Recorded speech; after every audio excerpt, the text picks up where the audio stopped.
Natarajaswamy Varaprasadam and Maithili. I request the parents once on to come on to the dais. Nizanga Varaprasadam andariki kala anedi andariki raani atuvantidi kondarike adi sadhyam.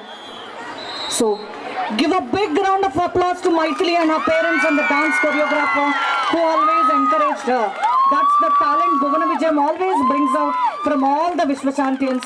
Hope this Maithili will have a bright future and keep up her passion of dancing and win many more prizes. So thank you, thank you.